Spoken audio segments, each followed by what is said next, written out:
कुछ लोगों की कुछ दिनों से ये प्रॉब्लम थी कि सर रिपोर्ट्स और ये राइटिंग इसके लिए एक बार एक्सप्लेन कर दो। तो आज ये वीडियो इसी के ऊपर है, जिसमें से दो हमने क्लास में ही अंडरस्टैंड हो गई थी हमारी। तो थर्ड जो है वो है right A newspaper report on hazards of polythene bags. यानी पॉलीथीन बैग से जो हैज़ार्ड्स हैं, हैज़ार्ड का मतलब होता है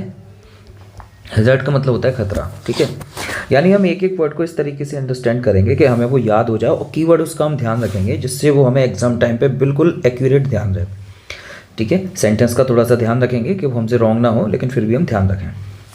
इन द प्रेजेंट टाइम, वर्तमान समय में, यानी हम ये पढ़ने जा रहे हैं पॉलीथीन बैग्स के ऊपर। तो देखो, ये तो हमारे पास वो चीज़ें हैं जो हमारे पास अवेलेबल हैं।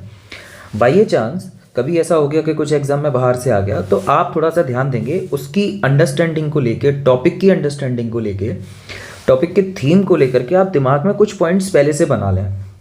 पॉलीथीन क्या है, पॉलीथीन का प्रयोग कैसे हुआ, पॉलीथीन का प्रयोग विस्तार से कैसे फैला, कितनी फास्ट हुआ, ठीक है, इससे कौन कौन से हैज़ार्ड्स हैं, कौन कौन सी प्रॉब्लम्स क्रिएट हुई, प्रॉब्लम्स के उनके रिजल्ट्स क्या हुए, इनके वे फॉरवर्डिंग क्या हो सकता है, कैसे ये चीज़ें सही हो सकती हैं। ये सारी चीज़ें हमें हर टॉपिक पर सोचनी ही सोचनी है। ठीक है, अगर आउट ऑफ आता, बाकी आप याद रखेंगे तो काफ़ी अच्छा है।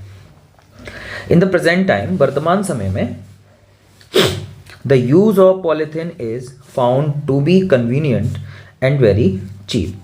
कन्वीनियंट का मतलब होता है सुविधाजनक, एंड वेरी चीप का मतलब बहुत सस्ता। यानी वर्तमान समय में पॉलीथीन का जो प्रयोग है वो कैसा पाया गया, बहुत ही ज़्यादा सुविधाजनक, वेरी चीप और बहुत सस्ता। ये कीवर्ड हमारे हो सकते हैं, to be convenient and very cheap.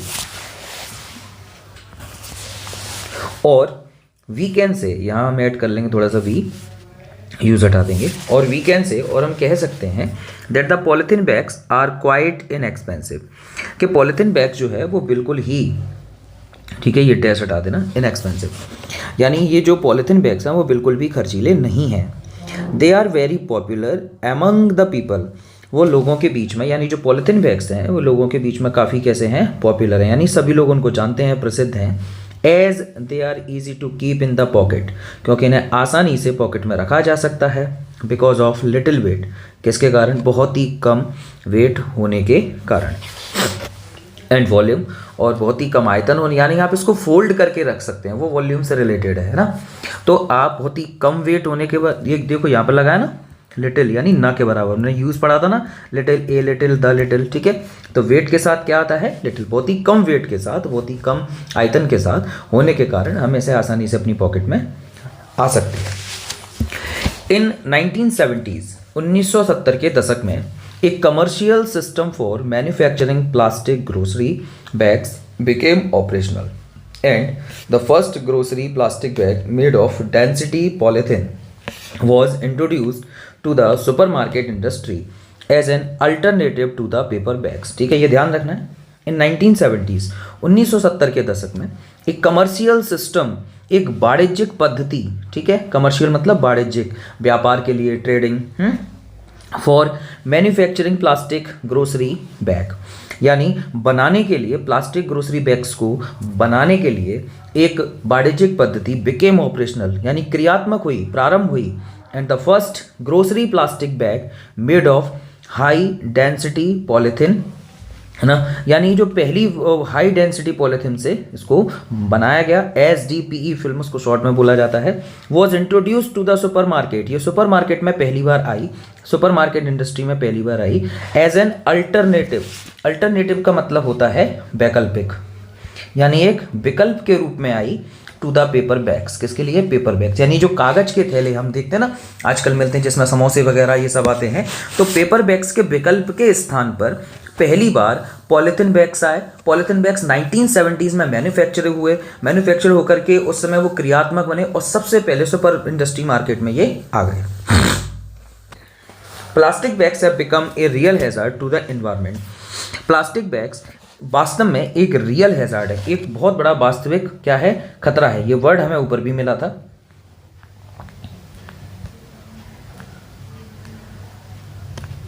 खतरा है टू द एनवायरमेंट, पर्यावरण के लिए, बिकॉज क्योंकि they do not break down in landfills, क्योंकि वो जो लैंडफिल्स हैं, लैंडफिल्स का मतलब जमीनी स्तर पे बिल्कुल भी टूटते नहीं है। टूटने का मतलब कोई चीज़ धीरे धीरे अपघटित होती है, खत्म होती है, डिग्रेडेशन होता है, वो नहीं हुआ for a very long time, एक लंबे समय तक नहीं होता है। एंड इवन मोर क्रिटिकल, और बहुत ज़्यादा जटिल भी है। ये कॉम्प्लेक्स का भी सिनोनिम होता है, ध्यान रखेंगे आप लोग, है ना। ये वर्ड है क्रिटिकल, वो कॉम्प्लेक्स का सिनोनिम होता है। इन द बिगिनिंग, प्रारंभ में, people did not feel any harm in their use, प्रारंभ में लोगों को उनसे कोई भी समस्या नहीं हुई, कोई भी नुकसान नहीं हुआ। एज द टाइम पास्ट, लेकिन जैसे जैसे समय पास हुआ, पीपल फेल्ट, लोगों को महसूस हुआ, how harmful they are for our ecosystem, कि वो हमारे इकोसिस्टम के लिए कितने हार्मफुल हैं। इकोसिस्टम का मतलब होता है पारिस्थितिक तंत्र, यानी जो चक्र हमारे आसपास चल रहा है, जीना, है ना, जैसे हम फूड चेन बोलते हैं, फूड वेब बोलते हैं, ठीक है, बायोम बोलते हैं, ये सभी इकोसिस्टम का एक तरीके से पार्ट है, ठीक है। तो उन्हें बाद में लगा कि हमारी इकोसिस्टम के लिए कितने हार्मफुल हैं, यानी नॉन लिविंग्स के लिए भी हैं, लिविंग्स के लिए भी कितने हार्मफुल हैं। We find them extremely harmful, हम पाते हैं कि सबसे ज़्यादा हानिकारक है। As they are non degradable, यहाँ पर एज का मतलब है क्योंकि एडवर्ब क्लॉज ऑफ रीजन के अंतर्गत ये यूजेज आते हैं जिसमें एज, सिंस और बिकॉज का प्रयोग किया जाता है। तो एज दे आर नॉन ये लिखा है डिग्रेडेबल, जिसका मतलब होता है अपघटित होना या अपचयन होना, यानी क्योंकि ये बिल्कुल भी अपघटित नहीं होती है, वही वर्ड ब्रेक डाउन, ठीक है, ये बिल्कुल भी अपघटित नहीं होते हैं, बिल्कुल भी टूटते नहीं हैं, अपचयित नहीं होते हैं, यानी खत्म नहीं होते हैं टूटकर। They give out very harmful gases when burn, इन्हें जब इनको बर्न किया जाता है, बर्न का मतलब जब इनको जलाया जाता है, ठीक है, जब इनको जलाया जाता है तो ये बहुत ही हार्मफुल गैसें छोड़ते हैं। They are dumped in fields, जब इनको खेतों में गाड़ दिया जाता है, ड्रेन्स, नालियों में पहुंचा दिया जाता है, गटर्स में पहुंचा दिया जाता है, यहाँ कॉमा लगाएंगे। They choke the sewage system, sewage system मतलब वे पानी के बहाव को रोक देते हैं। दे हैम्पर द, हैम्पर का मतलब होता है, यहाँ लिखता हूँ, हैम्पर का मतलब होता है व्यवधान उत्पन्न करना, व्यवधान उत्पन्न करना। मैंने बहुत से वर्ड से आपको क्लास में भी बताए हैं। हैम्पर का मतलब एक तो होता है व्यवधान उत्पन्न करना, इसका सिनोनिम और क्या हो सकता है, ठीक है, ऑब्स्टेकल हो सकता है, प्रॉब्लम तो जानते हैं आप, ठीक। Hamper the free flow of sewage, even slight rainfall, slight का मतलब छोटी सी भी रेनफॉल यदि हो जाए इन द रेनी सीजन, बारिश के मौसम में, क्रिएट्स फ्लड सीन्स, तो वो ऐसा लगता है जैसे बाढ़ के दृश्य बन गए हैं इन द सिटीज, शहरों में, बिकॉज क्योंकि चॉकिंग ऑफ ड्रेन्स, क्योंकि नालियाँ, ड्रेन्स मतलब नालियाँ, एंड लिखा है गटर्स, यानी नालियों का और ये जो गटर्स हैं इनका चौक होना by polythene bags, polythene bags, यानी जब छोटी सी भी रेनफॉल हो जाती है तो गटर्स जो हैं, ड्रेन्स जो हैं, ये पॉलिथीन बैग्स के द्वारा चौक हो जाते हैं। द स्ट्रे एनिमल, यहाँ वहाँ घूमने वाले, आवारा बोलते हैं ना, वॉन्डरिंग भी इसको लिख सकते हैं, वॉन्डरिंग एनिमल्स, यानी इधर उधर घूमने वाले animals like cows, pigs, dogs etc eat them, ये सभी इन पॉलिथीन को खाते हैं। रिजल्टिंग इन अनटाइमली डेथ, और परिणाम स्वरूप क्या होता है, इनकी समय से पहले मृत्यु हो जाती है। एज द इंटेस्टाइन्स, क्योंकि इनकी जो आंतें हैं, गेट चॉक्ड, ये बिल्कुल चौक हो जाती हैं because of eating such bags, इस प्रकार के पॉलिथीन बैग्स को खाने से। In this way we have to make the people aware, इस प्रकार हमें लोगों को अवेयर बनाना है ऑफ इट्स हार्म, कि इसके नुकसान क्या हैं, एंड शुड बी रेडी, और हमें भी तैयार होना चाहिए टू मेक अवर लोकेलिटी, जिससे हम अपने क्षेत्र को बनाएं as a polythene free zone, जिससे मतलब हम ये प्रयोग करें कि हमारा जो क्षेत्र है वो पॉलिथीन फ्री जोन हो जाए, यानी पॉलिथीन फ्री जोन का मतलब हमारे क्षेत्र में पॉलिथीन मुक्त क्षेत्र हो, जहाँ कोई भी पॉलिथीन का प्रयोग ना करे। ये आपकी एक रिपोर्ट हो गई। सेकंड के लिए आगे आते हैं। नेक्स्ट आपका जो आर्टिकल है वो आर्टिकल है on corruption in India, Bharat में भ्रष्टाचार। तो ये आर्टिकल अनुच्छेद हमें नॉर्मली लिखना है, आपकी जो थॉट्स हैं, आपकी किसी चीज़ को लेकर विचार हैं, उनमें हम आर्टिकल्स लिखते हैं, ठीक है। तो there is hardly any sphere of social, economic, political, even religious activity that is free from corruption. मतलब ये है कि शायद ही, हार्डली से सेंटेंस बन जाता है नेगेटिव, आपको ध्यान होगा हार्डली के साथ एनी का प्रयोग, यानी जब सेंटेंस कैसा हो, नेगेटिव सेंस में हो, तो हम वहाँ एनी का प्रयोग करते हैं। यानी there is hardly any sphere of social, economic, political and even religious activity that is free from corruption. शायद ही ऐसा कोई क्षेत्र बचा हो, खाली स्पेस बचा हो, जहाँ पर ये स्पेयर ही है, यहाँ पर कोई खाली क्षेत्र बचा हो जहाँ पर जो सामाजिक रूप से, आर्थिक रूप से, राजनीतिक रूप से और धार्मिक क्षेत्र से भी कोई शायद ही एक्टिविटी ऐसी बची हो जो फ्री फ्रॉम करप्शन हो, जो भ्रष्टाचार से मुक्त हो। Corruption has become so common, भ्रष्टाचार इतना कॉमन हो चुका है that most of the people have come to accept it, ज़्यादातर लोगों को इसे स्वीकार ही करना पड़ रहा है as a part of their life, जैसे कि उनके जीवन का क्या हो, हिस्सा हो। Each of us has weakness for easy money, हमारे पास एक कमजोरी है, वो है आसानी से पैसा प्राप्त करना या देना। People are prepare to do anything at any extent, यानी हमारी सबसे बड़ी कमजोरी है मनी। ये इजी आप चाहें तो हटा सकते हैं। People are prepare to do anything, लोग कुछ भी करने को तैयार हैं, टू एनी एक्सटेंट, किसी भी सीमा तक, इसका मतलब होता है लिमिट, किसी भी सीमा तक तैयार हैं, of taking gift to maintain their standard. ये टॉकिंग नहीं है, इसको कर लेना taking, of taking gift to maintain their standard of living. यानी एक काम करिए, आप इसको यहां से हटा, to any extent to maintain their standard of living, ये हटा दीजिए। ऑफ से भी ये पूरा हटा दीजिए, गलती से प्रिंट है इसमें। यानी लोग किसी भी काम को करने के लिए बिल्कुल क्या है, रेडी हैं, किसी भी सीमा तक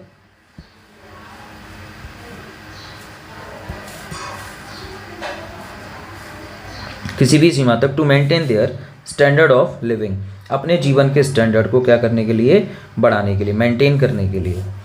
those who indulge in corruption, ऐसे लोग जो शामिल हो जाते हैं भ्रष्टाचार में, मेंटेन डबल स्टैंडर्ड, वो दोहरे स्टैंडर्ड, दोहरी नियत के लोग। ऑन वन हैंड, कि एक तरफ तो वो क्या कर रहे हैं, दे एक्सेप्ट ब्राइब, वो रिश्वत ले रहे हैं, and on the other another, और दूसरी तरफ वो क्या कर रहे हैं, दे अर्ग पीपल, वो लोगों से प्रार्थना कर रहे हैं, अर्ग का मतलब प्रार्थना करना, टू बी ऑनेस्ट, कि आप ईमानदार रहें, एंड प्योर, और शुद्ध रहें। सच हाइपोक्रेसी, हाइपोक्रेसी का मतलब होता है पाखंडता, इस प्रकार की पाखंडता कंपाउंड द ऑफेंस, यानी क्या करती है, इस प्रकार की जो पाखंडता है, ऑफेंस का मतलब होता है आक्रमण करना, इसका अपोजिट होता है डिफेंस। इस प्रकार की पाखंडता मतलब देखने को मिल जाती है, कंपाउंड मतलब जोड़ देती है। इस प्रकार की पाखंडता मतलब लोगों को ये नहीं समझ आता कि ये कैसे लोग हैं, कंपाउंड मतलब मिल जाना। Corruption generally breeds at the top, भ्रष्टाचार, ब्रीड्स का मतलब होता है पनपना, भ्रष्टाचार हमेशा ऊपर का जो पद है, ऊंचाई पे जो पद है, वहाँ से प्रारंभ होता है। कहने का मतलब, यदि आपका उच्च अधिकारी, सबसे ऊपर का अधिकारी भ्रष्ट होगा, तो ही आप जो नीचे के लोग हैं वो ब्राइब ले पाएंगे। यदि, क्योंकि उनको नीचे के जो अन्य कर्मचारी, उनको ये डर रहेगा कि अगर उस अधिकारी को पता लगा तो शायद हमारी नौकरी चली जाए, हमारे लिए प्रॉब्लम क्रिएट हो जाए। इसलिए अगर जो ऊपर का लेवल है, टॉप लेवल है, यदि वही भ्रष्ट है तो फिर नीचे का अधिकारी भी भ्रष्ट होगा। इसलिए जो करप्शन है वो सामान्यतः कहाँ से पनपता है, टॉप से। एंड ग्रेजुअली, धीरे धीरे, filters down to lower level, और यही भ्रष्टाचार धीरे धीरे फिल्टर होकर के लोअर लेवल तक आ जाता है। दोज वर द टाइम्स, एक समय की बात है, when only selfless people join politicals, जब एक समय निस्वार्थ लोग ही राजनीति को ज्वाइन करते थे। बट अनफॉर्चुनेटली, लेकिन दुर्भाग्यपूर्ण, the present day politics has become a business, लेकिन वर्तमान में पॉलिटिक्स एक व्यवसाय, राजनीति एक व्यवसाय बन चुका है। The modern politicians are no longer motivated by any lofty ideas, यानी बहुत ही अच्छे आइडियल्स, बहुत ही अच्छे आदर्शों से आज के आधुनिक राजनेता बहुत ज़्यादा मोटिवेटेड या बहुत समय तक प्रेरित बिल्कुल नहीं रह पाते। यानी आज के राजनेताओं को यदि आप अच्छे अच्छे आदर्शों के बारे में बताएंगे तो बहुत समय तक प्रेरित बिल्कुल नहीं रहेंगे। एक दो दिन तक रहने के बाद या कुछ समय तक रहने के बाद, जैसे हम लोग मोटिवेटेड हो जाते हैं कुछ टाइम तक, लेकिन उसके बाद क्या होता है, वो मोटिवेशन भूल जाते हैं, उस तरीके से पढ़ाई बिल्कुल नहीं कर पाते जैसे करना चाहिए। आज यदि मैं आप लोगों से कहूँ कि ये लाइन अच्छी हैं, आप इनको पढ़िए, इनको ध्यान रखना चाहिए, तो आप कुछ समय तक ही मोटिवेटेड रहते हैं। कारण है कि हम उसे स्वीकार नहीं कर पाते, अपने अंदर उसको हम इन्वॉल्व नहीं कर पाते। तो बस यही कारण है कि modern politicians are not no longer motivated, ज़्यादा समय तक प्रेरित नहीं रहते टू विन इलेक्शन। इलेक्शंस को जीतने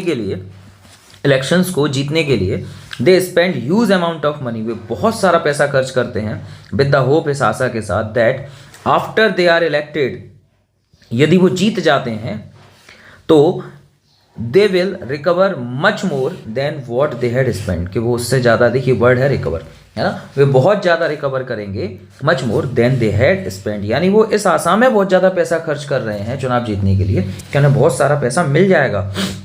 गवर्नमेंट आफ्टर गवर्नमेंट, सरकार के बाद सरकार, है मेड प्रोमिसेस, बहुत सारे प्रोमिसेस किए हैं टू रूट आउट करप्शन को जड़ से उखाड़ फेंक देने के लिए फ्रॉम अवर पब्लिक लाइफ, हमारी सामान्य जो हमारा जो हमारी, जिसको यानी पब्लिक लाइफ को हम कह सकते हैं सोशल लाइफ, यानी जो सामाजिक जीवन है, हम जो जी रहे हैं, जनता का जीवन जी रहे हैं, वहाँ से बहुत प्रयास किए हैं बहुत सी सरकारों ने कि जो करप्शन है वो रूट आउट हो जाए, उखाड़ फेंक दिया जाए जड़ से। But this evil has persisted, लेकिन इस ईविल ने, बुराई ने, परसिस्टेड ऑफ कोर्स, यानी बिल्कुल एक जगह पर आके जम गई है।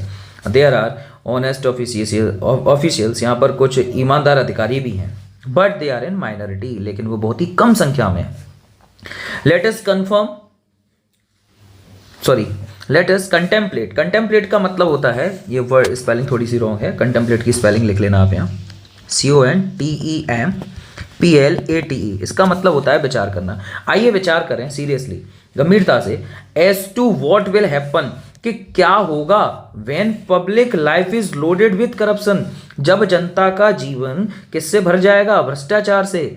सर्टेन अमाउंट ऑफ इंट्रोस्पेक्शन, एक निश्चित अमाउंट में आत्मनिरीक्षण, बाय दोज, ऐसे लोगों के द्वारा, हु आर इन पावर, जो शक्ति में हैं, can only initiate the process of minimising, यही लोग ऐसे हैं जो इस प्रोसेस को कम कर सकते हैं। The evil of corruption in our country, ये जो बुराई है, यहाँ पर फुल स्टॉप नहीं है, ये जो बुराई है हमारे देश में, किसकी, ये जो भ्रष्टाचार है, इस बुराई के लिए मिनिमाइज करने के लिए वही लोग जो एक निश्चित संख्या में आए और वो सोचें कि हम किस प्रकार इस प्रोसेस को मिनिमाइज कर सकते हैं कि भ्रष्टाचार कम हो और कम हो। ओके, ये आपकी सेकंड जो आर्टिकल है वो हो चुका है। चलिए नेक्स्ट पर आते हैं। क्वेश्चन है, you are Raman, write an article about 150 words for your school magazine, आपको अपनी स्कूल की मैगजीन के लिए 150 शब्दों में एक आर्टिकल लिखना है ना, on the topic life without modern gadgets. ये साइंस से रिलेटेड है, यानी मॉडर्न गैजेट्स जो हैं, जो आप यूज़ करते हैं, टेलीफोन है, ठीक है, टैब हैं, ये सारी चीज़ें हैं, ठीक, फ़ोन है, मोबाइल फ़ोन है, ठीक है, ब्लूटूथ वॉचेज़ हैं, स्मार्ट वॉचेज़ हैं, स्मार्ट डिवाइसेज़ हैं, ये सभी तो डिपेंडेंट ऑन मॉडर्न गैजेट्स, ये आप बड़ी आसानी से लिख सकते हैं। यानी जो मॉडर्न गैजेट्स पर हमारी डिपेंडेंसी बन चुकी है वो एडवांस स्पेस टेक्नोलॉजी, अत्याधुनिक अंतरिक्ष टेक्नोलॉजी, कॉम्प्लेक्स मशीनरी, जो मशीनरी है उसके बारे में लिखना है, एफिशिएंसी, क्षमता, इफेक्ट ऑन न्यू जनरेशन, और इसका नई पीढ़ी पर क्या प्रभाव है। नई पीढ़ी मतलब मैं और आप लोग, हम लोग। तो लाइफ विदाउट मॉडर्न गैजेट्स, जैसे आजकल सोशल मीडिया का बहुत ज़्यादा प्रभाव है। अच्छा देखिए, एक चीज़ इसमें और क्या आती है, जैसे हम लोग 2 सेकंड में डिसीजन कर रहे हैं कि what is wrong what is right. इसका हम कैसे, हम ये नहीं देख रहे हैं कि इसके आगे और कुछ भी हो सकता है। जैसे आपके सामने कोई रील आती है, आप उसको 2 सेकंड में देखकर ये जज कर लेते हैं कि ये कितनी सही है कितनी गलत, और आप अपने अंगूठे को स्लाइड कर देते हैं, है ना, अंगूठे से स्क्रीन को स्लाइड कर देते हैं, ठीक है। तो ये आपके सामने जो मॉडर्न गैजेट्स है ना, ये आपको आगे बढ़ने ही नहीं दे रहा है, ये आपको 2 सेकंड तक ही, यानी आप उसके अंदर डीपली इस चीज़ को समझना ही नहीं चाहते हैं। आपको थोड़ा सा स्टार्टिंग में कंटेंट लगा कि ये ठीक नहीं है, और बल्कि हो सकता है उसमें कुछ गहरा और अच्छा हो। सो प्लीज़ बी पेशेंटिक, है ना, धैर्य से पढ़िए चीज़ों को, और पूरा पढ़िए, और ऐसे पढ़िए कि आप एक बार में उसको समझें। कॉम्प्लेक्स मत बनाइए ना, कॉम्प्लेक्स मशीनरी मत बनाइए अपनी इन चीज़ों को। आप उसको इस तरीके से, यानी जब हम ये डिसीजन ले रहे हैं कि 2 सेकंड में चीज़ें सही हैं और गलत हैं, हाउ इज़ इट पॉसिबल, हमें चीज़ों को समझना पड़ेगा। एनालाइज करके हम कह सकते हैं, आप 2 सेकंड में एनालाइज नहीं कर सकते, है ना। तो चीज़ों को थोड़ा सा अंडरस्टैंडिंग में लेके आइए कि what is wrong and what is right. Next, life without modern gadgets. Today is the world of science, आज का जो युग है, आज का जो संसार है वो विज्ञान का संसार है। एज वी नो, जैसा कि हम जानते हैं, we are living in the era of modern gadgets, हम मॉडर्न गैजेट्स के एरा में रह रहे हैं, ठीक है। द लाइव्स ऑफ, या लाइव्स कर लेना, LIVES, the lives of our ancestor, हमारे पूर्वजों का जीवन मस्ट हैव बीन टफ, काफ़ी टफ रहा है, as everything was done by hand, क्योंकि उस समय सब कुछ हाथ से ही होता था, and tools that were not efficient enough, और उस समय जो टूल्स भी थे वो इतने पर्याप्त नहीं थे। ध्यान रखिएगा, एडजेक्टिव के बाद इनफ है। आपके पास एक सेंटेंस टेस्ट में मैंने दिया था जिसमें रिच इनफ लिखा हुआ था, यहाँ पे भी देखिए इफिशिएंट उसी तरीके से एडजेक्टिव है, उसके बाद ये लिखा हुआ है इनफ, ठीक है। तो अगर इनफ आता है तो इसको पहले ही हम ये मतलब टू, वेरी, मैंने बताया था आपको, और इनफ, ये सेम सेंस में यूज है और इनके स्थान पर सो, तो यहां पर भी सो एफिशिएंट होगा ये, ठीक है। ध्यान रखेंगे इस चीज को, मैं फिर से एक्सप्लेन कर रहा हूं।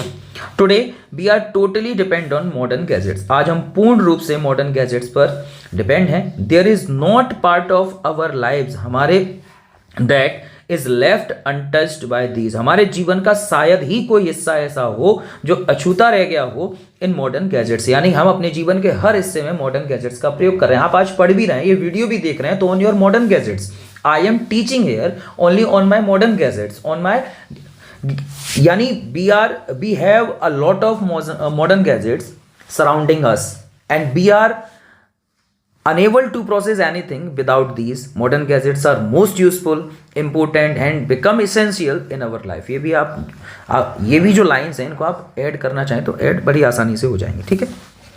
और ये है भी बात सही, the gadgets have made our life simple, लेकिन इन गैजेट्स ने हमारे जीवन को सरल बनाया, आसान बनाया।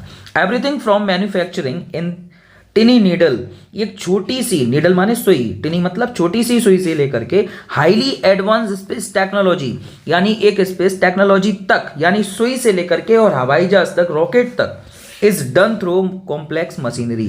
ये जो मशीनरी है बिल्कुल बहुत ज़्यादा, जो जिसको कॉम्प्लेक्स का मतलब होता है that we can't understand, but लोगों ने उसको भी समझा। कॉम्प्लेक्स मशीनरी तक, यानी छोटी सी सुई से लेकर कॉम्प्लेक्स मशीनरी तक सब कुछ मॉडर्न गैजेट्स के द्वारा है।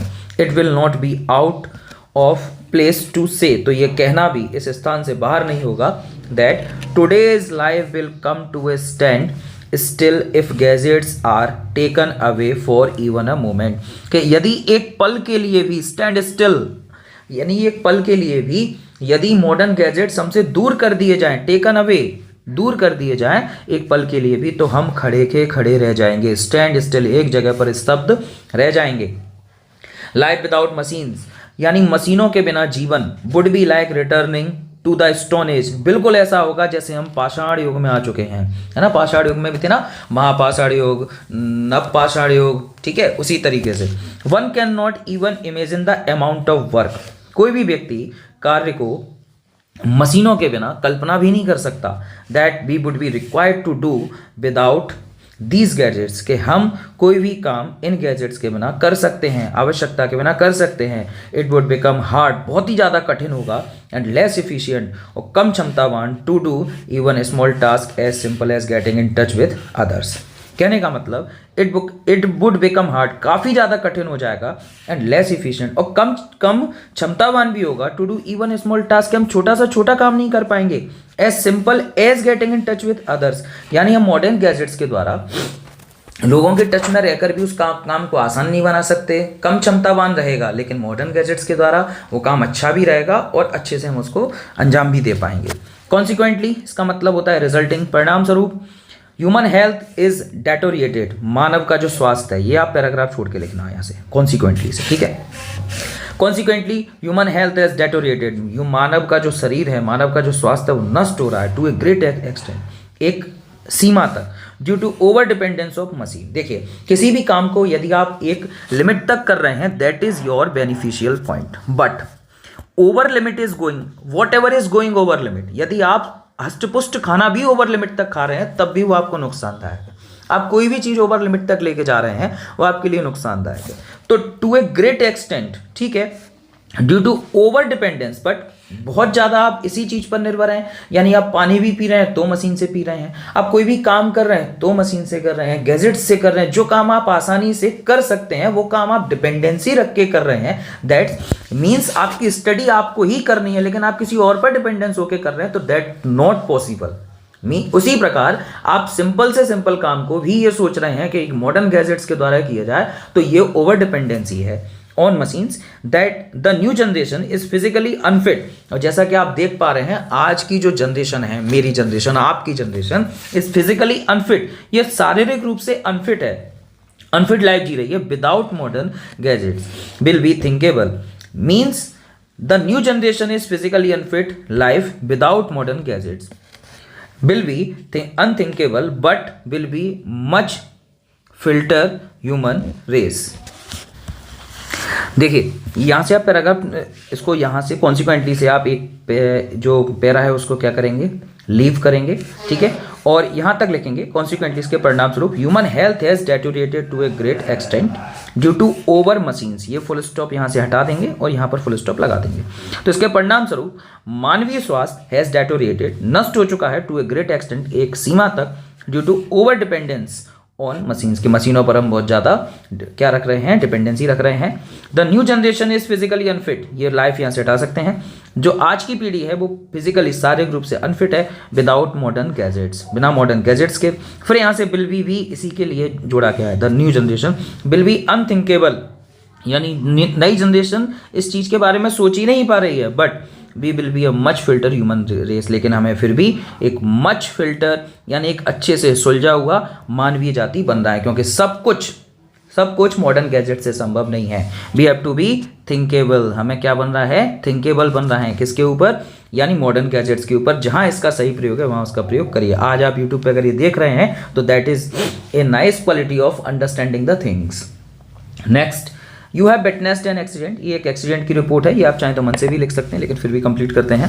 Right A report for your newspaper, अपने न्यूज़पेपर के लिए रिपोर्ट लिखिए about the accident using the following details, ठीक है। ये जो डिटेल्स आपको दी हैं इनको पूरा करते हुए, वेयर, व्हेन, कब हुआ, सॉरी कहाँ हुआ, कब हुआ, कैसे, हाउ एन एक्सीडेंट हैपन, एक एक्सीडेंट हुआ, पीपल एंड व्हीकल इन्वॉल्व, लोग और जो व्हीकल उसमें शामिल थे। मैंने एक ये कह सकते हैं कि मैंने इन पॉइंट्स को ऐसे रखा है कि एक्सीडेंट की रिपोर्ट कोई भी हो उसमें ये पॉइंट्स आपको मेंशन ही करने हैं, इसलिए मैंने वो पॉइंट नहीं लिए जो ज़्यादातर पूछे जाते हैं, मैंने वो लिया है कि कुछ भी आएगा तो आप मेंशन करके लिखाओगे। Loss of life and property, लोगों के जीवन का खोना, एंड प्रॉपर्टी, और जो उनकी संपत्ति है वो उनका नाश हो जाना। देखिए, an accident witnessed from our staff correspondent Raj Verma, ये आपको लिखना है किस दिन हुई है ये रिपोर्ट।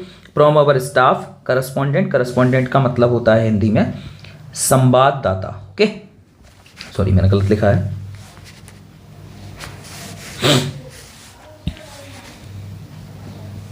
ठीक है, संवाददाता। While I was passing through Mumbai, जब मैं मुंबई से पास कर रहा था, यानी वहां से मैं गुजर रहा था। और देखिए पास के साथ क्या आया है, थ्रू। आगरा हाईवे, यानी मुंबई आगरा हाईवे से जब मैं पास कर रहा था, इट वॉज 10 PM, रात के 10 बजे थे। When a very fatal accident took place, बहुत ही भयानक, ठीक है, बहुत ही भयानक, हॉरिबल और टेरेबल का सिनोनिम फेटल, बहुत ही घातक भयानक एक्सीडेंट हुआ ऑन द हाईवे पर। It was a serious and sudden collision, ये काफ़ी गंभीर, और कॉलिजन का मतलब होता है भिड़त, काफ़ी अच्छे मीनिंग भी मिल रहे हैं आपको इसमें। Between a truck and a car, एक ट्रक के बीच और एक कार के बीच। The car was running at high speed, car बहुत ही हाई स्पीड पर चल रही थी। It was coming from Indore, यानी ये कार जो थी वो इंदौर से आ रही थी। While the truck was carrying load, जबकि ट्रक में काफ़ी लोड था। And passengers took a sudden turn, और पैसेंजर ने अचानक से टर्न लिया फ्रॉम द बस स्टॉप से टुवार्ड भोपाल, किसकी तरफ, भोपाल की तरफ। The Maruti car struck directly in the mouth of the truck, और जो मारुति कार है वो जाकर लगी, स्ट्रक का मतलब जैसे बोलते हैं कि एक्सीडेंट हो गया, कार जाकर के भिड़ी, directly in the mouth of the truck, truck के माउथ पर यानी आगे के हिस्से में। The driver breathed his last, यानी ड्राइवर ने अपनी वहाँ अंतिम सांस ली, वो डेड हो गया ऑन द स्पॉट, उसी स्पॉट पर। The 4 passengers at serious injuries, और जो 4 अन्य यात्री बैठे थे उन्हें गंभीर चोटें आई ऑन देयर बॉडीज, उनके शरीर पर। The passenger sitting in a truck, जो पैसेंजर ट्रक में बैठे हुए थे, गॉट अ हैवी जर्क, उन्हें बहुत जोर का झटका लगा। जर्क का मतलब होता है, इसका मतलब है झटका। एंड सम ऑफ देम, और उनमें से कुछ, गेट ब्यूरिस्ड ऑन देयर बॉडीज, और कुछ लोगों के शरीर पर कुछ चोटें भी आई। ब्यूरिस्ड का मतलब बोल सकते हैं घायल हो जाना। The victims were taken to the hospital, जो दोषी थे, विक्टिम्स मतलब जो पीड़ित थे, उनको कहाँ ले जाया गया, हॉस्पिटल ले जाया गया। सॉरी, इसका मतलब पीड़ित ही है, गलती से मैंने दोषी बोल दिया। द पुलिस केम, पुलिस आई and registered a case, police ने वहाँ पर एक केस रजिस्टर्ड किया।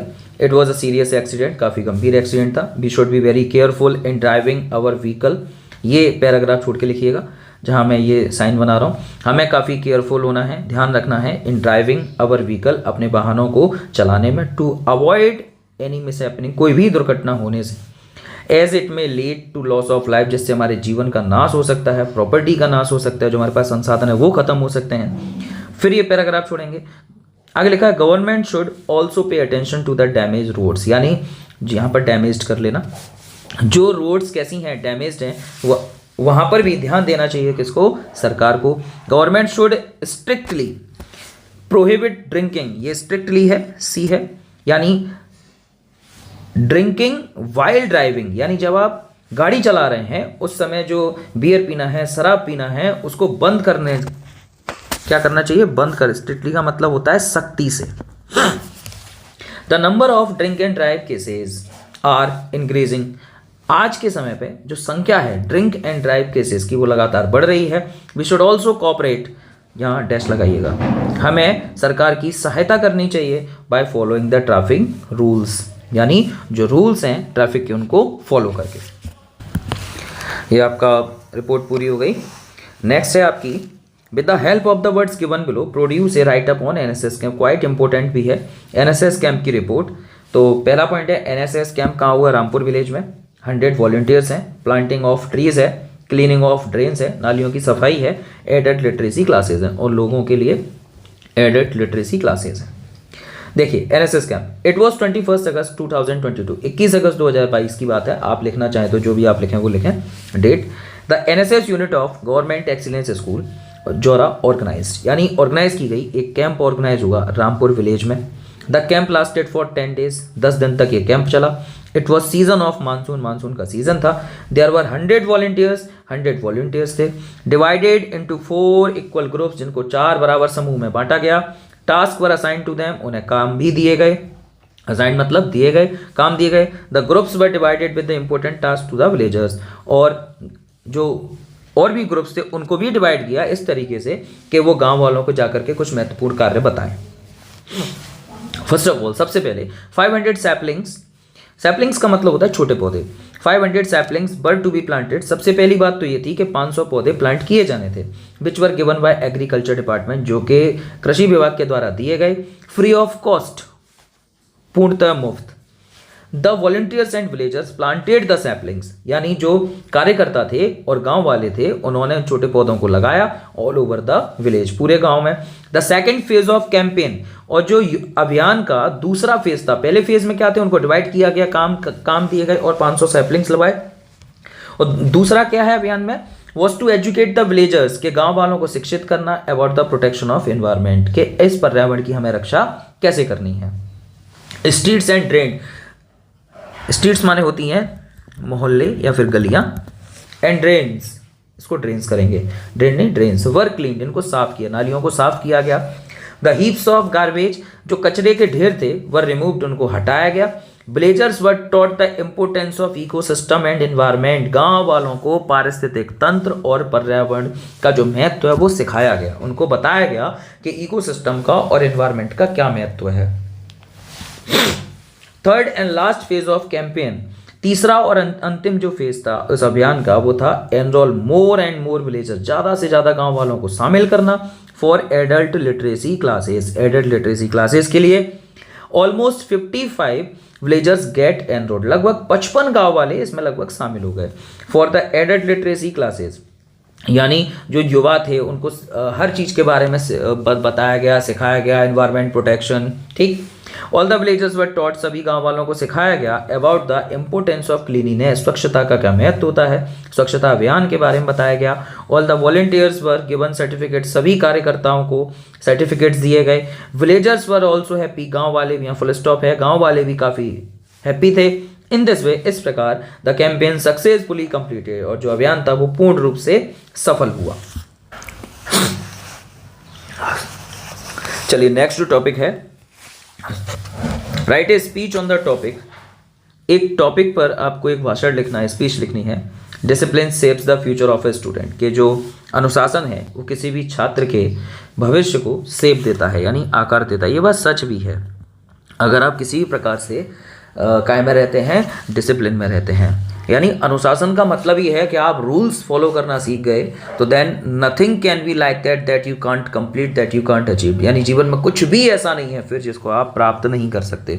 और ये बहुत ही मुश्किल काम है, यानी हर तरीके से खुद को डिसिप्लिन में रखना बहुत, यानी डिसिप्लिन का मतलब ये नहीं है कि आप बहुत ज़्यादा परसिस्टेड हो जाएं, यानी बहुत ज़्यादा बोल सकते हैं स्टबर्न हो जाएं कि नहीं मैं नहीं करूँगा चाहे कुछ भी हो। नहीं, मतलब आपको जिद्दी नहीं होना है। That you have to make your rules कि मुझे इस समय पर ये पढ़ना है, इस तरीके से ये करना है, चाहे कुछ भी हो जाए, जो मेरे डिसीजंस हैं उन्हीं डिसीजंस पर ही मुझे रहना है। यानी डिसीजंस आर नेवर रॉन्ग। अगर आप कोई भी निर्णय कभी लेते हैं तो कभी वो रॉन्ग होता ही नहीं है। अगर हो भी जाए तो फिर खुद में इतनी क्षमता रखिए कि आप उसको सही साबित करें। तो that's your complete life. What about discipline? Okay, तो स्टार्ट करते हैं।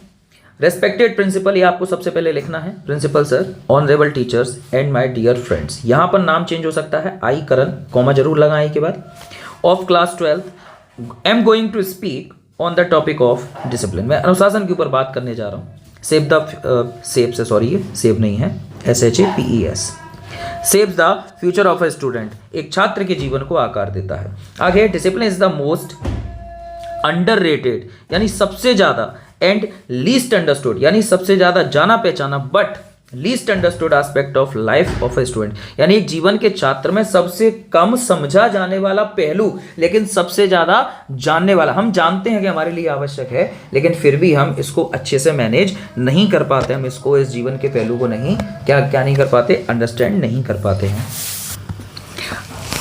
आगे लिखा है, यानी ये लिखा, it is seen as the opposite of freedom, इसे स्वतंत्रता के अपोजिट के रूप में देखा जाता है। यानी हम ये कह सकते हैं कि लोगों को स्वतंत्रता चाहिए, तो देन इट इज फ्रीडम नहीं, we need to be very disciplined and under the rules, हमें आवश्यकता है कि हम अनुशासन के अधीन रहें। यानी आप देखेंगे कि यदि हम किसी भी व्यक्ति को स्वतंत्र छोड़ दें तो एक टाइम तक तो वो कहाँ जाएगा, एक सही डायरेक्शन में, लेकिन उसके बाद अगर उसको प्रॉपर गाइडेंस और प्रॉपर मेंटरशिप नहीं मिला तो वो भटक जाएगा। यानी स्वतंत्रता हर कोई चाहता है, स्वतंत्रता अच्छी भी होती है, लेकिन इवन मोर फ्रीडम देने पर आप एक सही रास्ते में ना जा करके कुछ समय तक सही रास्ते में उड़ेंगे, लेकिन उसके बाद फिर वो रास्ता भटकेगा। अगर आप प्रॉपर डायरेक्शन में नहीं गए तो ये पक्का है कि आप किसी भी डायरेक्शन में जा सकते हैं।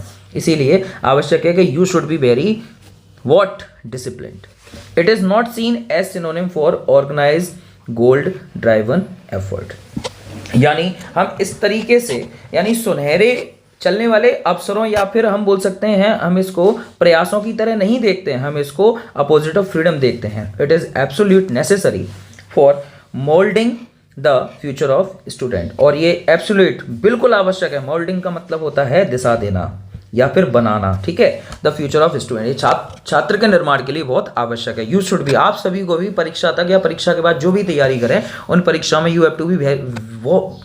have to be very disciplined regarding your achievement, regarding your target, aim. It is true that, ये बात सही है कि discipline introduces direction, जो है discipline वो directions यानी दिशाएं बताता है, and orients the lifestyle, और lifestyle को भी बताता है। without it, यहाँ फुल स्टॉप है, विदाउट इट, इसके बिना there will be no success, कोई भी सफलता हम प्राप्त नहीं कर सकते। इट इज़ द डिसिप्लिन, यह अनुशासन ही है, दैट शेप्स, जो आकृति देता है और लाइफ, आपके जीवन को। इट इज़ द, लिखा है, discipline that makes you gentleman, जो आपको सभ्य मनुष्य बनाता है। इट इज़ द डिसिप्लिन, ये अनुशासन है, that make you speak against from, जो किसी भी बात के विरोध में आपको बोलने के लिए प्रेरित करता है। And it is the again discipline, फिर से डिसिप्लिन है, दैट डिफाइंस योर कैरेक्टर, जो आपके चरित्र को भी बताता है। It brings in a sense of responsibility, आप इट का भी यूज कर सकते हैं, यानी ये एक जिम्मेदारियों का भाव आप में लाता है। नेक्स्ट कॉमा है यहाँ पर, उसके बाद है रियलाइजेशन, यानी किसी भी चीज को महसूस करना।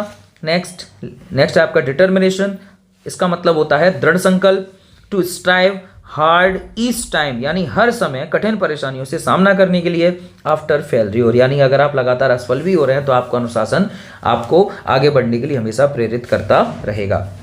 It also enables us to stay grounded after achieving success. अच्छा एक बात और, इट ऑल्सो अनेबल्स, ये हमें योग्य बनाता है, टू स्टे ग्राउंडेड, को हम जमीन पर ही रहे हैं, आफ्टर अचीविंग सक्सेस, सफलता प्राप्त करने का। इसका मतलब ये नहीं है कि हम अपनी यहाँ रह रहे हैं जमीन पर, नहीं।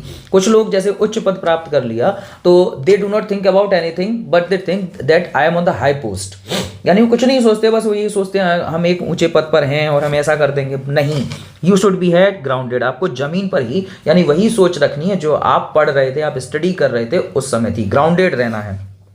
बोलते हैं ना अपनी भाषा में, हवा में नहीं उड़ना है, we have to be grounded. Next है, it is the key to having a strong foundation, ये एक चाबी है जिससे हम खुद का बेहतर एक नींव बना सकते हैं, यानी खुद को बहुत स्ट्रॉन्ग फाउंडेशन दे सकते हैं, यानी खुद का जो स्तर है काफ़ी अच्छे से बहुत ज़्यादा स्ट्रॉन्ग बना सकते हैं। आगे, it is what shapes a student in formative years, यानी ये वही अनुशासन है जो एक छात्र को आकृति देता है इन फॉर्मेटिव ईयर्स, आगे आने वाले वर्षों के लिए या फिर वर्तमान से लेकर के आगे जो फ्यूचर में करियर होगा उसके लिए। It shows of a kind of attitude, ये एक प्रकार का व्यवहार भी है, ए पर्सन हैज़ और विल हैव, जो एक व्यक्ति के या तो पास है या फिर जब आप रहेंगे डिसिप्लिन में तो आपके पास होगा। देखिए एटीट्यूड का मतलब ये नहीं होता कि बोलते हैं ना उसमें एटीट्यूड है, एटीट्यूड का मतलब ये नहीं है। एटीट्यूड का मतलब है रिगार्डिंग प्रिंसिपल्स रहना, अपने प्रिंसिपल्स के रहना, यानी ये भी दो तरीके का है, एक पॉजिटिव और एक बोलेंगे negative.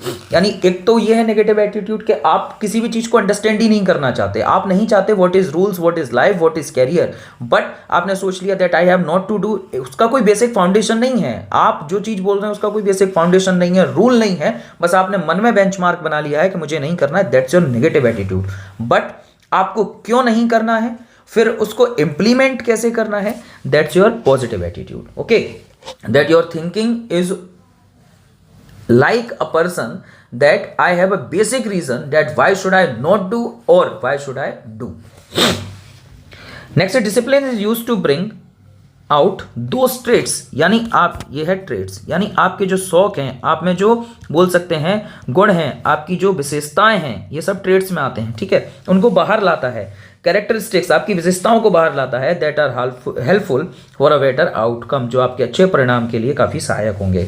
Making success effortless and natural part of us, यानी हमें लगातार कैसे प्रयास करना है, सक्सेसफुल एफर्ट, यानी making success effortless and a natural part of us, हम इसे कैसा बनाएं, यानी एक प्रयास बनाएं, एफर्टलेस यानी हम इसको एक प्रयास रहित चीजें बनाएं, एंड नेचुरल पार्ट ऑफ अस, और इसे अपनी जिंदगी का एक प्राकृतिक हिस्सा भी बना लें। Thank you all of you. हालांकि पैराग्राफ काफी अच्छा था। इसी के बाद लिखा हो मेकिंग सक्सेस एफर्टलेस, यानी हम बहुत ज़्यादा प्रयास नहीं करेंगे, अगर हम कायमे होंगे, डिसिप्लिन होंगे, तो यह बहुत ज़्यादा एफर्ट लगाने की आवश्यकता नहीं होगी, ऑटोमेटिक एफर्ट आ ही जाते हैं डिसिप्लिन में, ये है एफर्टलेस। नेक्स्ट है question number 9, with the help of the words given below build a composition on deforestation. बहुत अच्छा टॉपिक है डिफॉरेस्टेशन, यानी पेड़ों की कटाई। इज इम्बैलेंसिंग, बैलेंस का सिनोनिम है इम, ठीक है, इम्बैलेंसिंग लगा करके, आई एम लगा करके बैलेंस का अपोजिट बनाया गया, सॉरी सिनोनिम नहीं है, antonym. The ecosystem, importance of forest, यानी क्या महत्व जंगलों का। Forest the home of animal, forest जो है वो जानवरों का क्या होता है, घर होता है। इफेक्ट ऑन इकोसिस्टम, इकोसिस्टम का क्या इफेक्ट है। नीड ऑफ सेविंग फॉरेस्ट, और पेड़ों को कैसे बचाना चाहिए, प्लांटिंग ट्रीज कैसे करना चाहिए। देखिए, forest are the important part and valuable gift of nature. Forest जो है वो बहुत महत्वपूर्ण हिस्सा है और वैल्यूएबल गिफ्ट हैं प्रकृति के टू द मैनकाइंड, मानव जाति के लिए, एक ही वर्ड है मैनकाइंड, ठीक है। फ्रॉम ईटेबल्स टू कुकिंग, खाने से लेकर पकाने तक। फ्रॉम क्लॉथिंग टू हाउसिंग, पहनने से लेके घर बनाने तक, यानी घर की सुविधाओं तक। एवरीवेयर वी आर डायरेक्टली और indirectly benefited bye the forest, हम कहीं ना कहीं लाभान्वित होते रहते हैं, प्रत्यक्ष रूप से और अप्रत्यक्ष रूप से। 10th में क्वेश्चन भी आता है, direct and indirect benefits of forest by the forest. Forest are also a source of livelihood, forest जो है वो एक प्राकृतिक स्रोत हैं काय के, जीविका के, पैसा कमाने के। For the wild life and words these beautiful creatures are given full setters, यानी वाइल्ड लाइफ की बात करें और वर्ड्स की भी बात करें, यहाँ कॉमा है, ये जो पेड़ हैं, दीज ब्यूटीफुल क्रिएचर्स, ये सुंदर सुंदर जो जीव जंतु हैं, आर गिवन फुल सेटर, इन्हें पूर्ण रूप से आश्रय दिया जाता है, एंड प्रोटेक्शन और संरक्षण दिया जाता है बाय द फॉरेस्ट, किसके द्वारा, जंगलों के द्वारा। But the present days forest are being reduced, reduce का मतलब होता है कम होना, लेकिन आज के वर्तमान के जो फॉरेस्ट हैं वो धीरे धीरे क्या हो रहे हैं, कम हो रहे हैं। Forest are being cut down, forest को काटा जा रहा है by for the cut down, ये नहीं आएगा बाय, या for the establishment of, establishment का मतलब है स्थापित करने के लिए, ऑफ इंडस्ट्रीज यानी उद्योगों की स्थापना के लिए, उनको लगाने के लिए, मिल्स के लिए, and for the others reasons, और अन्य कारणों से भी। There are many results of deforestation, पेड़ों की कटाई के बहुत से परिणाम भी आ चुके हैं, लाइक फ्लड जैसे बाढ़, ड्रॉट सूखा, द फेमाइन अकाल, एंड नो रेन बिल्कुल बारिश न होना। दीज आर इफेक्टिंग इकोसिस्टम, ये हमारी इकोसिस्टम को काफ़ी इफेक्ट कर रहे हैं। The man has to become aware, लोगों को जागरूक होना है, टू द नेचर, प्रकृति के प्रति, and understand the reason of these effects, और ये जो प्रभाव पड़ रहे हैं इनके कारणों को जानना चाहिए। The need of saving forest, पेड़ों को बचाने की आवश्यकता, एंड प्लांटिंग, और पेड़ लगाने की आवश्यकता, इज नेसेसरी, आवश्यक है, एसेंशियल, अति आवश्यक है, for the wellbeing for every creature, भलाई के लिए, वेलबींग मतलब भलाई के लिए, हर जीव जंतु की भलाई के लिए, ऑन द अर्थ, जो पृथ्वी पर है। If we do not aware regarding the nature, यदि हम प्रकृति के प्रति जागरूक नहीं हुए, एंड अवर प्लेनेट, और हम अपने ग्रह के प्रति नहीं हुए जागरूक, वी विल डेस्ट्रॉय इट, तो हम इसको नष्ट कर लेंगे। We should try to make our earth a better planet to live in, तो हमें इसे एक अच्छी क्या बनानी है, एक अर्थ बनाने का प्रयास करना चाहिए, जिससे एक अच्छा प्लेनेट बनाने का प्रयास करना चाहिए, जिससे हम इस पर रह सकें। चलिए नेक्स्ट टॉपिक पढ़ते हैं, ये कंप्लीट हो गया। क्वेश्चन नंबर 10 है आपका, इंपोर्टेंस ऑफ इंग्लिश, ये भी कई बार पूछा जा चुका है और इम्पोर्टेंट भी है।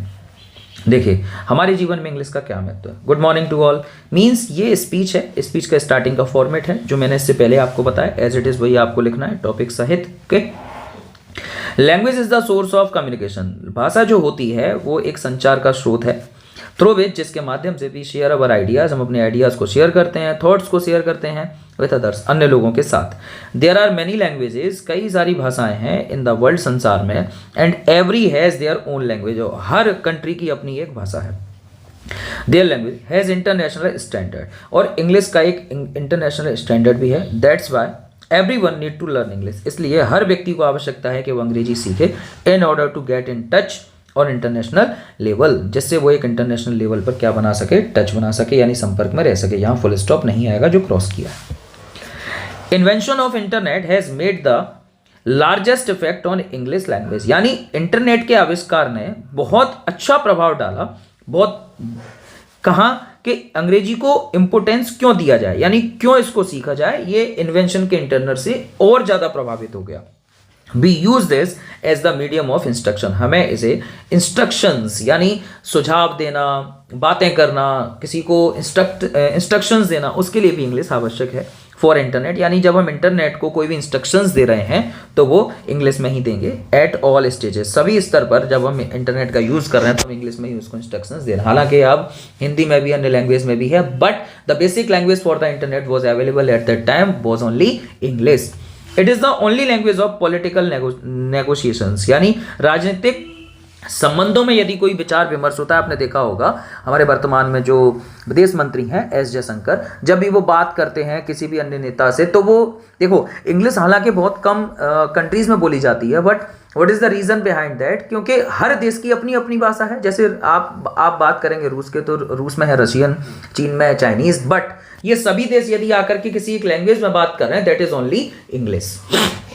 एंड कमर्शियल मैटर्स यानी पॉलिटिकल नेगोशिएशंस, और यदि वाणिज्यिक किसी भी व्यापार की बात है तो हम इंग्लिश में ही बात करेंगे। It is a necessary medium of communication, एक संचार का बहुत ही आवश्यक माध्यम है। In the ministry of foreign affairs, जो मैंने बताया विदेश मंत्रालय में, डिफेंस सुरक्षा मंत्रालय में, साइंस रिसर्च यानी विज्ञान अनुसंधान में, इंग्लिश कंटेन्स इंग्लिश में शामिल है the translation of the best work of world's great authors, यानी संसार के अच्छे अच्छे लेखकों के जो वर्क हैं, जो उन्होंने लिखा है, उसको वर्क बोल रहे हैं, उन्होंने लिखा है, उसका ट्रांसलेशन भी शामिल है। यानी कोई भी इंग्लिश का ऑथर या पोइट है, यदि कुछ लिखता है तो उसको वर्क ही बोला जाता है।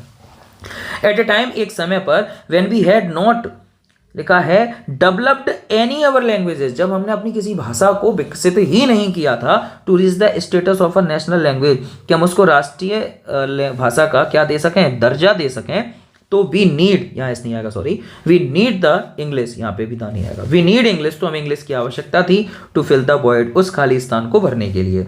एज लॉन्ग एज, इसका मतलब जब तक, एज लॉन्ग एज का प्रयोग मैंने कहाँ सिखाया था, जब पहले सेंटेंस का प्रभाव दूसरे पर लंबे समय तक हो। As long as I am with you, no one can defeat you, जब तक मैं आपके साथ हूं आपको कोई नहीं हरा सकता, ठीक। तो एज लॉन्ग एज, इस बात का प्रभाव है मैं आपके साथ हूं। As long as we do not find a language, जब तक हमने कोई भाषा नहीं प्राप्त की है, रिच इनफ, पर्याप्त रूप से जो रिच हो यानी अच्छी भाषा हो, टू रिप्लेस इंग्लिश, यानी इंग्लिश हमारे लिए तब तक उस स्थान पर बनी रहेगी जब तक हम एक अच्छी रिच भाषा प्राप्त नहीं कर लेते। रिच का मतलब बहुत अच्छी से होता है। All talk about removing English from our schools, लेकिन सभी लोग बात करते हैं कि इंग्लिश को हमारे विद्यालय से हटा दिया जाए। It may be self defeating, अगर ऐसा हुआ तो ये किसके बराबर होगा, खुद को हराने वाली कहानी होगी। एंड सेल्फ डिस्ट्रक्टिव, और खुद को नाश करने वाली, क्योंकि हम ऊपर इसका इंपॉर्टेंस ये पढ़ के आए हैं।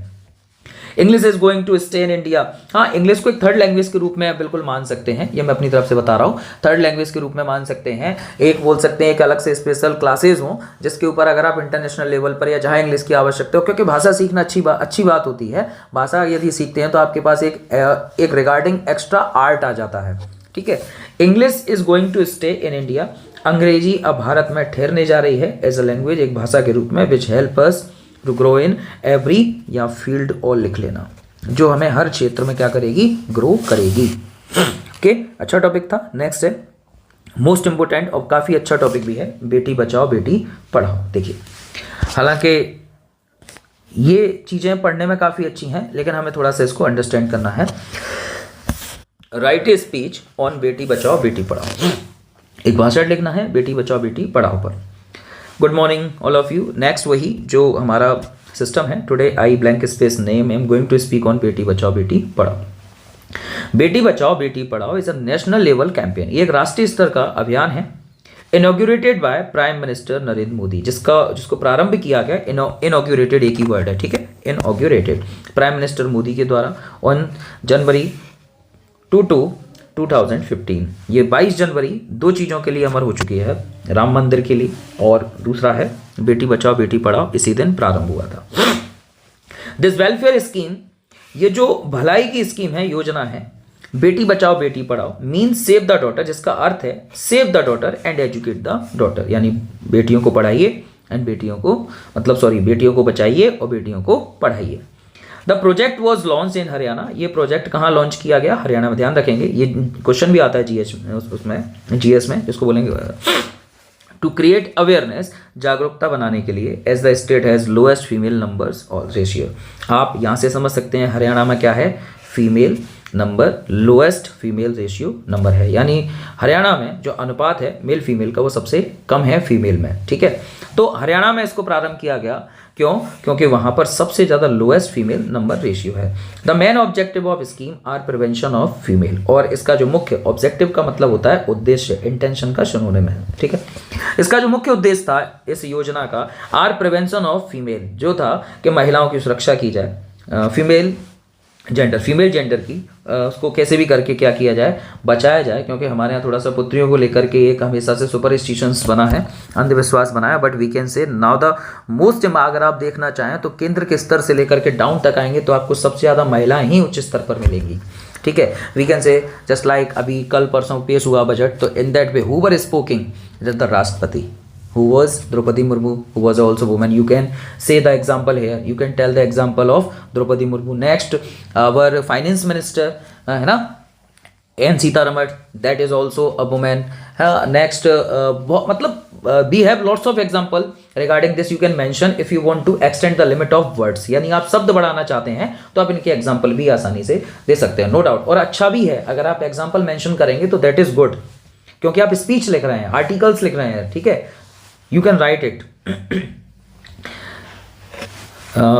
Prevention of female gender and elimination of discrimination. Elimination का मतलब होता है किसी भी चीज को हटाना, और इसका मतलब होता है डिस्क्रिमिनेशन का भेदभाव, यानी मीन्स ये है कि पहले तो हमें किसका प्रिवेंशन करना है, फीमेल जेंडर का, फिर and elimination of discrimination between male and female, और फिर हमें क्या हटाना है, भेदभाव हटाना है जो मेल और फीमेल को लेकर है। Ensuring survival and protection of the girl child, और एंश्योरिंग का मतलब होता है सुनिश्चित करना, सर्वाइवल का मतलब है जीवन, एंड प्रोटेक्शन का मतलब है बचाव या रक्षण को सुनिश्चित करना है द गर्ल चाइल्ड, यानी जो बेबी चाइल्ड होता है गर्ल में उसके लिए।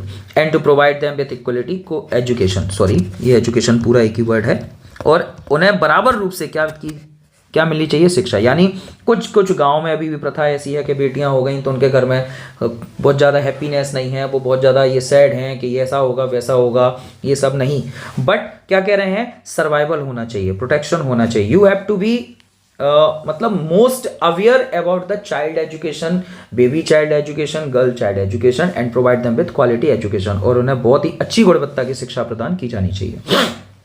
Most people of our society, हमारे समाज के ज़्यादातर लोग ब्लेम्ड अ गर्ल चाइल्ड, एक बच्ची को दोष लगाते हैं एज अ बर्डन, कि एक भार है, बर्डन माने भार, टू हर फैमिली, अपने परिवार के लिए, as the one who never contributed anything back in return, और ये कहते हैं कि ये एक ऐसा बच्चा है जो कभी भी हमें कुछ भी लौटा के नहीं देगा, बल्कि ऐसा अब वर्तमान में बिल्कुल कहीं भी नहीं है। बट क्यों नहीं है, most of the people are aware, लेकिन कुछ लोगों की सोच एक समय पर, और कुछ गांव में या कुछ कह सकते हैं कुछ जगह आज भी ऐसी है कि लड़कियां हमें कुछ भी लौट कर नहीं देती हैं। मीन्स मैंने आपको बहुत सारे एग्जाम्पल्स दिए, आप यहाँ पर लिखेंगे। ड्यू टू दिस, इसी कारण से the killing of female child को मारना बिफोर बर्थ, जन्म से पहले ही मार देना, has become the highest leading to a massive drop, यानी ये जो भेदभाव है, ये जो हमारा डिस्क्रिमिनेशन है, leading to a massive drop, यानी एक बहुत बड़े ड्रॉप का मतलब है गिरावट में लेके जाएगा in the ratio of male and female के क्या में, रेशियो में, अनुपात में, यानी ज़्यादातर मार देना लड़कियों को, बहुत ज़्यादा डिस्क्रिमिनेशन करना, ये क्या है, बहुत ज़्यादा गिरावट में आएगा मेल एंड फीमेल के रेशियो को लेकर। दस द जेंडर, आगे लिखा है डिस्क्रिमिनेशन हैज डिवास्टेटेड, या डिस्ट्रॉय कर लेना, devastated the boys and girls ratio, यानी बॉयज एंड गर्ल्स रेशियो को नाश कर दिया है, नष्ट कर दिया है। मीन्स बस कहानी ये भी है कि अगर गर्ल्स नहीं होंगी, यानी पृथ्वी का जो प्रारंभ भी है वो कहाँ से सृजन है इसका, नारी शक्ति से। अगर वही नहीं होगा तो फिर कैसे आगे बढ़ेंगे, बेटियां नहीं होंगी तो फिर बेटे भी कहाँ से होंगे, ये भी बात है ना। तो आप ये लिख सकते हैं, if there is no girl then how the boys may be there. Okay, the challenges which is this, जो चैलेंजेस हैं वो कौन से हैं, is facing are from society, वो कहाँ से फेस हो रहे हैं, हमारे समाज से। बिकॉज स्टिल, क्योंकि आज भी पीपल थिंक, लोग सोचते हैं the boy child is better than the girl child, कि जो बॉय चाइल्ड है वो गर्ल चाइल्ड से बेटर है। To ensure the success of this scheme, यानी आप यहाँ से पैराग्राफ छोड़ेंगे, टू एंश्योर, ये सुनिश्चित करना इस अभियान के लिए, ये जो स्कीम है, योजना है बेटी बचाओ बेटी पढ़ाओ, उसकी सक्सेस के लिए we need to stop early and force marriage, हमें अर्ली मैरिज यानी बहुत ही जल्दी शादी करना और फोर्स मैरिज करना, एंड द डॉरी सिस्टम, और दहेज प्रथा को खत्म बिल्कुल एंड कर देना। Introduce gender equality in the syllabus of school, ये सभी स्कूल्स के सिलेबस में अलाउ कर देना चाहिए कि लोग इसके प्रति अवेयर रहें। किसके प्रति, early marriage, forced marriage, dowry system and introduce gender equality, यानी लिंग समानता भी होनी चाहिए। There is a need to educate people, लोगों को आवश्यकता है कि हम उन्हें एजुकेट करें at the grass roots level, यानी बिल्कुल जमीनी स्तर पे आकर के लोगों को समझाएं what is the basic foundation, what is the educating, what is the importance of education to a child, to a boy, to a girl, at the rights of the girl child, और उन्हें बताएं कि लड़कियां जो होती हैं उनके अधिकार क्या क्या हैं, क्योंकि आजकल गवर्नमेंट ने काफ़ी स्कीम्स चला रखी हैं।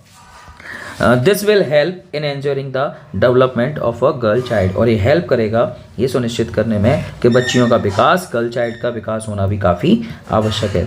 मीन्स इसको पढ़ने के बाद शायद आपको ये सारी चीज़ें समझ आ जाएंगी। ओके, नाउ 1 घंटे का लेक्चर हो गया कंप्लीट आपका। फिर भी अगर कोई डाउट बचता है तो आप मुझे जैसा हो एक्सप्लेन कर दें, बता दें, मैं उसे भी सॉल्व कर दूंगा। Thank you very much. पढ़ते रहिए, रिवाइज करते रहिए।